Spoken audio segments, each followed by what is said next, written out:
Rational Emotive Behavior Therapy oleh Arnold Lazarus. Arnold Lazarus atau Arnold Alan Lazarus lahir di Johannesburg, Afrika Selatan pada tahun 1932. Ia adalah psikolog yang dikenal atas kontribusinya pada terapi perilaku. Menempuh pendidikan di Universitas Witwatersrand di Johannesburg. Dia mendapatkan gelar BA dengan pujian pada tahun 1956. Dia meraih master pada tahun 1957 di bidang psikologi eksperimental dan gelar PhD dalam psikologi klinis pada tahun 1960. Pada tahun 1956, dia menikah dengan Daphne Ann Castle dan mereka memiliki seorang putra dan putri. Pada tahun 1958, saat masih menjadi mahasiswa pasca sarjana, Lazarus menerbitkan sebuah makalah di South African Medical Journal yang dijelaskan bentuk baru psikoterapi yang disebutnya terapi perilaku. Behavior Therapy and Beyond yang diterbitkan tahun 1971 merupakan salah satu buku dari buku-buku awal Lazarus yang membicarakan terapi behavioral kognitif yang secara berturut-turut menjadi pendekatannya yang sistematis dan komprehensif dengan sebutan multimodal terapi atau terapi multisarana. Apa sih Rational Emotive Behavior Therapy itu? Rational Emotive Behavior Therapy atau biasa kita sebut REBT, sebelumnya disebut Rational Therapy dan Rational Emotive Therapy, merupakan terapi yang komprehensif, aktif direktif, filosofis, dan empiris berdasarkan psikoterapi yang berfokus pada penyelesaian masalah-masalah, gangguan emosional, dan perilaku, serta menghantarkan individu untuk lebih bahagia dan hidup yang lebih bermakna atau fulfilling lives. Rational Emotive Behavior Therapy menurut pandangan Arnold Lazarus. Pada tahun 1958, Arnold Lazarus adalah orang pertama yang memperkenalkan istilah terapi perilaku dan perilaku terapis ke dalam literatur profesional.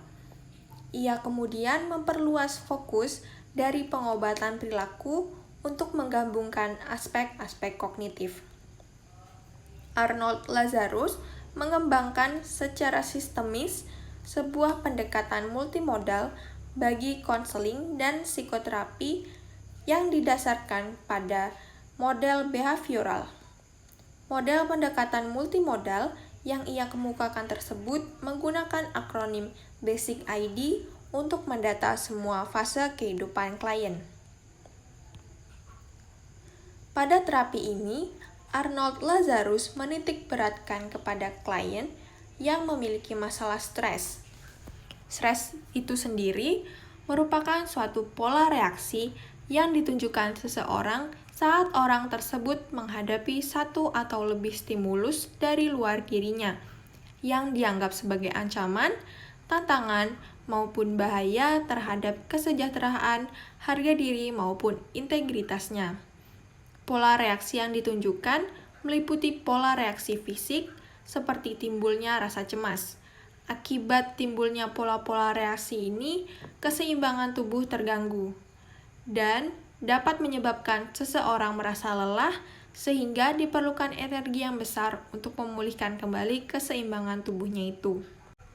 Dengan konsep Basic ID yang disebutnya sebagai 7 bidang pencetus stres, Lazarus bermaksud bahwa Basic ID dapat membawa setiap insan untuk mengatasi ketidakberesan dalam setiap bidang kehidupannya lewat tindakan nyata oleh dirinya sendiri. Karena pada dasarnya, stres jika dibiarkan mengakibatkan munculnya berbagai gangguan, yaitu jiwa atau neurosis dan fisik atau psikosomatik. Apa itu multimodal? Multimodal merupakan terapi pemahaman stres secara menyeluruh atau komprehensif yang menggunakan Basic ID. Terapi konseling multimodal ini didasari pada dugaan bahwa manusia dapat meningkatkan kapasitas diri dalam mengurangi stres dengan cara mengubah keyakinan dan pernyataan diri tentang keberhasilan menghadapi stres secara mandiri dan menyeluruh. Fungsinya sebagai psikoedukatif dan merupakan suatu strategi untuk mengendalikan diri ketika situasi, orang-orang, dan kejadian-kejadian yang ada memberi tuntutan yang berlebihan sehingga terjadi keseimbangan. Apa itu Basic ID? Basic ID merupakan bagian dari terapi konseling multimodal yang merupakan singkatan dari B, behavior atau perilaku, yakni rangkuman semua perilaku nyata yang tampak dalam keseharian, mulai dari tindakan-tindakan, kebiasaan-kebiasaan, serta reaksi yang dapat diamati dan dapat diukur. Contohnya adalah kebiasaan mengerjakan tugas, bahkan kebiasaan makan yang ditandai dengan ketergesaan. Kebiasaan itu sangat berandil besar untuk terjadinya stres. Berikutnya, A adalah affect atau perasaan yang di dalamnya tercakup emosi, mood atau dorongan hati, dan perasaan lain yang cenderung kuat. Misalnya, emosi yang cenderung terlalu gampang mengarahkan manusia ke kemarahan. Emosi yang seperti itu perlu diatasi karena ia pun berandil besar untuk terjadinya stres. Sementara S merupakan sensation atau penghayatan indrawi. Penghayatan indrawi ini merangkul 5 panca indera meliputi sentuhan, ucapan, pembauan, penglihatan, dan pendengaran. Contohnya, perasaan nyeri di badan. Kondisi ini tentu dapat memberikan pengaruh terjadinya stres. Setelah itu, yaitu I, yang merupakan singkatan dari imagery atau penghayatan citra mental yang menaungi penghayatan citra diri atau cara manusia menggambarkan dirinya, ingatan, pengalaman-pengalaman mimpi, dan fantasi-fantasi. Contohnya, penghayatan citra diri yang buruk atau pengalaman mimpi buruk yang berulang. Selanjutnya, C atau cognition. Cognition sendiri merupakan proses berpikir, merangkai pengertian, filosofi hidup, gagasan, keyakinan-keyakinan, bicara diri atau self-talk, pertimbangan, dan nilai-nilai, serta sikap. Contohnya, filosofi yang terlalu bercorak harus, mesti, tidak bisa tidak, mutlak, serta yang bercorak menjatuhkan diri sendiri atau self-defeating, yang dapat terwujud antara lain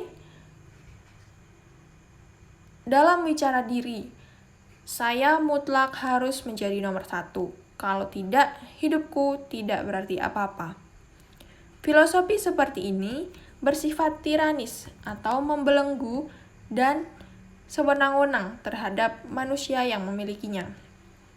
Tentulah filosofi seperti itu memberikan andil untuk terjadinya stres.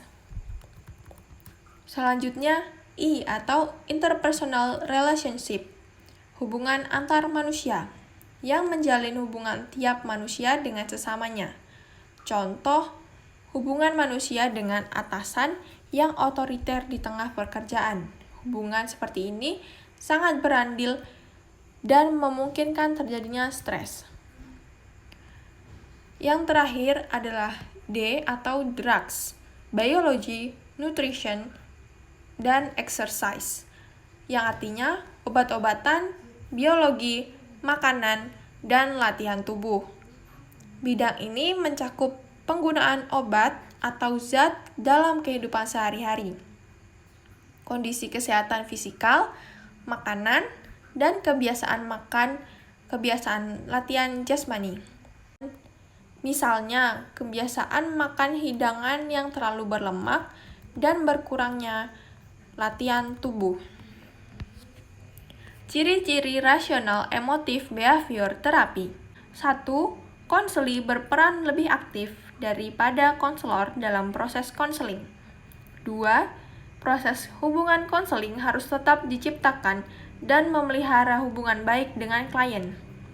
3. Hubungan baik dipergunakan oleh konselor untuk membantu klien mengubah cara berpikirnya.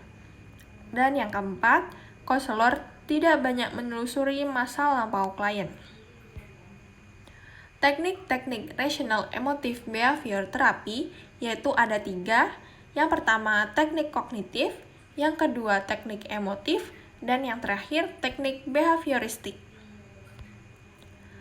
Teknik kognitif dalam rational emotive behavior therapy merupakan teknik yang digunakan untuk mengubah cara berpikir klien. Ada beberapa tahap dalam teknik ini, yaitu tahap pengajaran. Tahap ini memberikan keleluasaan kepada konselor untuk berbicara serta menunjukkan sesuatu kepada klien, terutama menunjukkan bagaimana ketidaklogikaan berpikir itu secara langsung menimbulkan gangguan emosi pada klien tersebut. Yang kedua, yaitu tahap persuasif. Meyakinkan klien untuk mengubah pandangannya karena pandangan yang ia kemukakan itu tidak benar.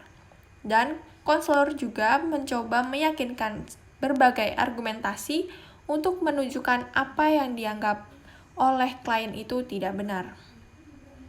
Yang ketiga, yaitu tahap konfrontasi. Konselor mengubah ketidaklogikaan berpikir klien dan membawa klien ke arah berpikir yang lebih logika. Yang keempat, tahap pemberian tugas. Konselor memberi tugas kepada klien untuk mencoba melakukan tindakan tertentu dalam situasi yang nyata.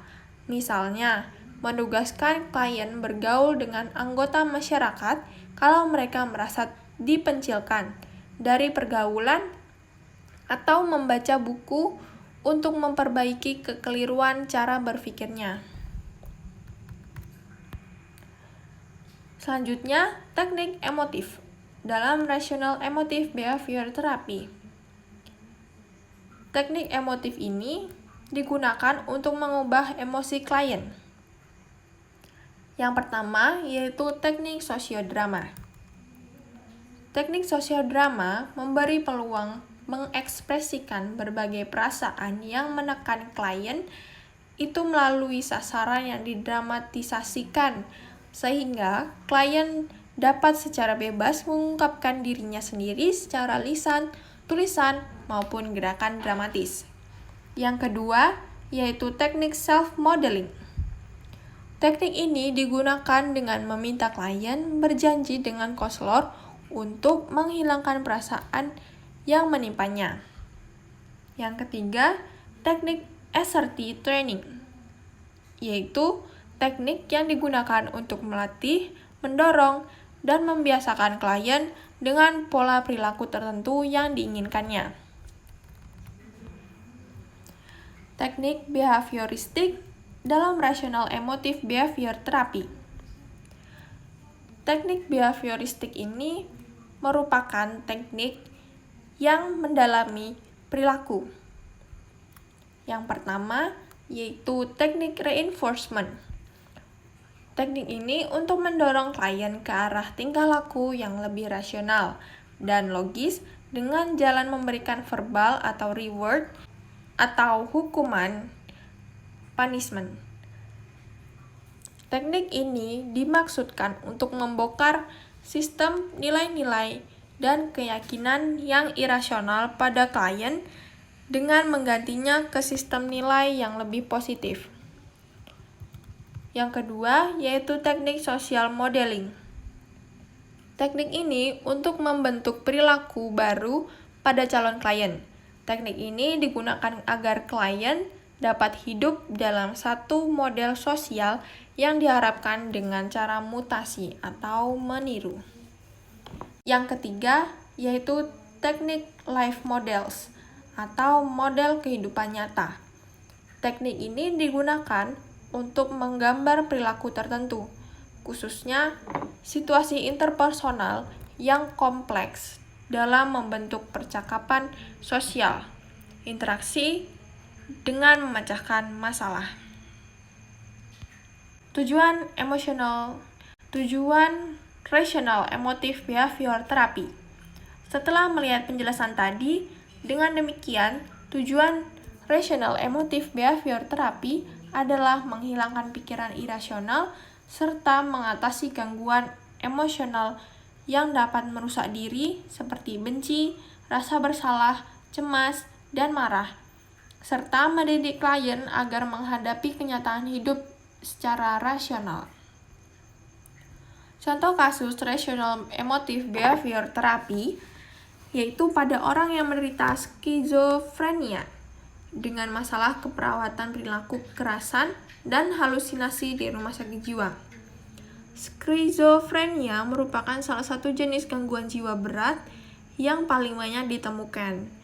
Penyakit ini menurut Lazarus dapat diselesaikan dengan multimodal terapi yang menyatakan bahwa konsep penyembuhan penyakit didasarkan secara holistik yang memperhatikan 7 aspek yang membentuk kepribadian dari manusia yang meliputi perilaku atau behavior, perasaan atau affect, penderitaan atau sensation, angan-angan atau imagery, pikiran atau cognition, dan semua faktor-faktor yang berhubungan dengan keadaan biokimia dan fisiologis tubuh. Jadi, kesimpulan dari pendekatan REBT ini menurut kelompok kami, REBT yang dikemukakan Arnold Lazarus merupakan suatu pendekatan yang mengatasi gangguan pada pemikiran yang keliru, yang mana menekankan pada aspek perilaku atau behavior, perasaan atau affect, penginderaan atau sensation, angan-angan atau imagery, pikiran atau cognition, dan semua faktor-faktor yang berhubungan dengan keadaan biokimia dan fisiologis tubuh. Yang nantinya, hasil dari konseling dengan pendekatan ini dapat mengubah cara berpikir konseli atau klien dari yang irasional menjadi rasional, sehingga dapat berpengaruh kepada efektif dan perilakunya. Jadi, sekian penjelasan dari kelompok 3. Saya undur diri, mohon maaf apabila ada kesalahan, dan terima kasih.